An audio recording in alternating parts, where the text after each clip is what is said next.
Okay, now REITs. Before I go into the actual REITs that I think is quite interesting, I want to talk about my investment principle first. Okay, so some of you may say that, hey, how come when I look at REITs, I don't look at a lot of things? Okay, why is actually because of my REITs investment principle. So number one, my objective is to create REITs. For REITs is to create a dividend portfolio. I'm not a REITs trader. I don't buy and sell REITs. So to me, if I want to trade, there are better instruments. Okay, REITs is not for me to trade. It's not for me to buy low, sell high. To me, it doesn't make sense. So when I actually buy REITs, I have no intention for selling. I just buy for the purpose of their dividends. And the only reason if I were to sell is I lost confidence of the properties. So of course, along the way, I've been buying REITs for like 20 years. Did all my REITs do well? No, definitely not. Have I lost money in some of the REITs? Yes, definitely yes. Okay, like for example, later you'll see at this point in time, I won't be touching any US property REITs. And when I sell, pricing is not a consideration. So once I lost confidence, I just sell. Just to let you know, I don't even record my purchase price for the REITs. When I buy the REITs, I don't even record my purchase price. Also, end of the day, you cannot have everything. Cannot have one this, one that. So to me is I want dividend portfolio. So what is key to me is the dividend. So as long as I see my dividend keep increasing, I know that things are going okay. So it's not that I don't want to buy the REITs at the cheapest. But if I actually want to buy the REITs at the cheapest, then I'll be sacrificing the objective of creating a portfolio. You get what I mean? Like for example, every time I just wait for the best time to buy REITs. Then how? Meanwhile, the money, where is it going to be? The money is not generating dividend for me. And then after that, where is the cheapest? Do I know how to catch it or not? Okay, so am I actually still creating the dividend portfolio? So to me, portfolio is key. So when I look at REITs, I look at the overall portfolio. So it's not about buying all the right REITs at the right time. Again, like I said, not that I don't want to do. Number one, how to do it.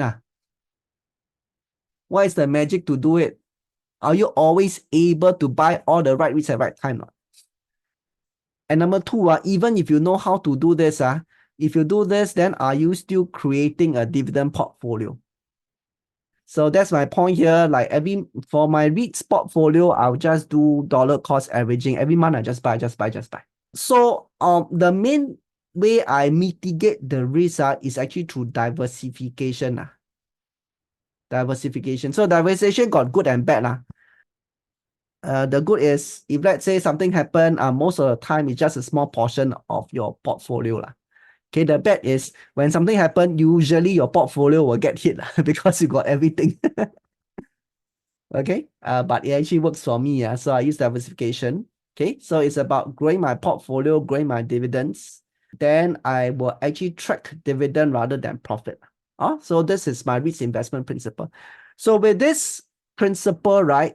So a lot of times it's not about, okay, should I buy CapitaLand REIT or should I buy Capital REIT?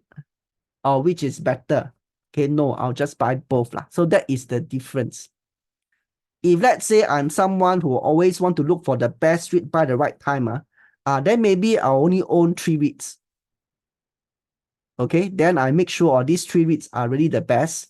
Then I will time. Okay, or then I will actually do a lot of detailed analysis, blah blah blah. That time. So to me that is not the method. Okay, so to each his own. That's not the method. So I prefer to use this approach to REITs. Like for example, now I think my portfolio I should have about at least 20 different REITs. 20 different REITs. Okay, so for this year, the REITs that I will not touch, these are the criteria. Okay, once the REITs have this criteria, I will not touch. US properties.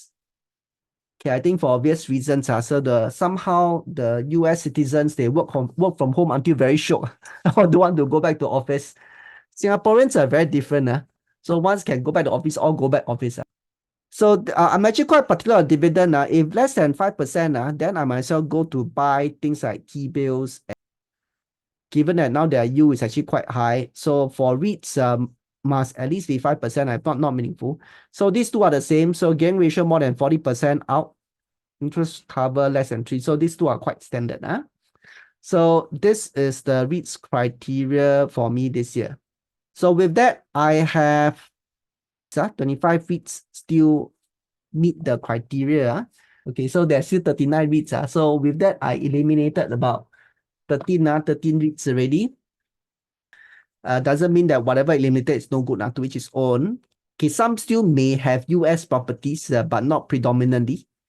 The pure US office one, that one don't have already. But others will be more than 5%, gearing ratio less than 40, and their interest cover is more than 3 times.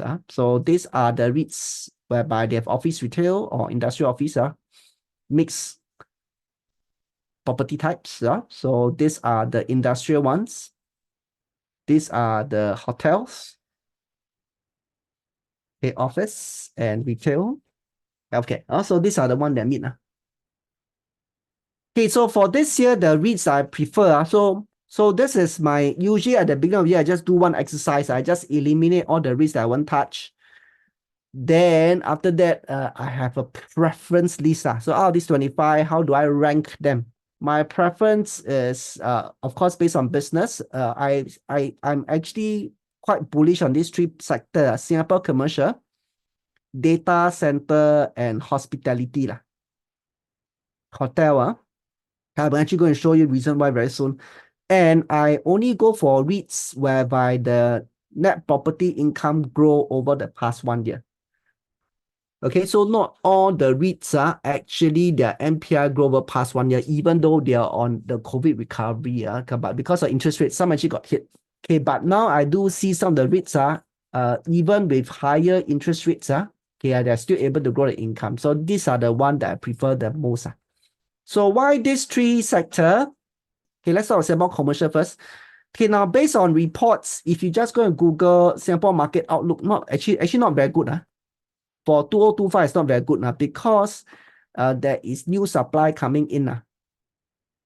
If you just look at the numbers for Singapore office, the rental, okay, 2024 may not be the most wonderful year. Okay, but why I still like it? Because when I buy REITs, it's for long term. Okay, like I said, I don't have intention of selling. I buy for long term. And long term, if you talk about 3 years, 5 years, I'm still quite bullish about Singapore commercial. As you can see in this article, MNCs pick Singapore over Hong Kong for Asian headquarters.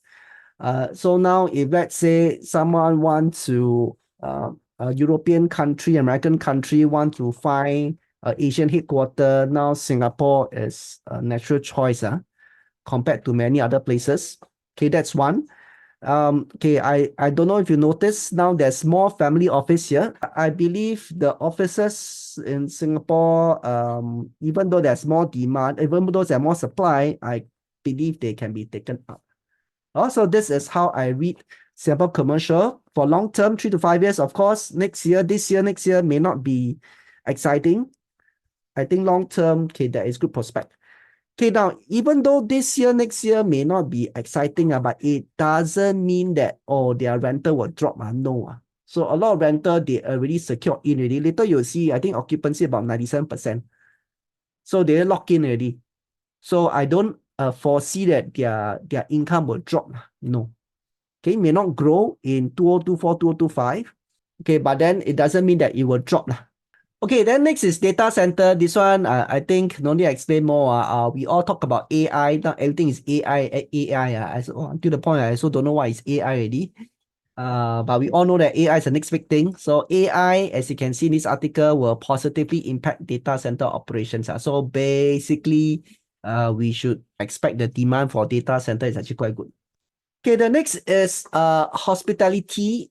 Yep, as you can see in this article, global air travel will finally surpass pre-COVID level in 2024. So we are back. So now traveling will be back to pre-COVID already, and of course, may even be more.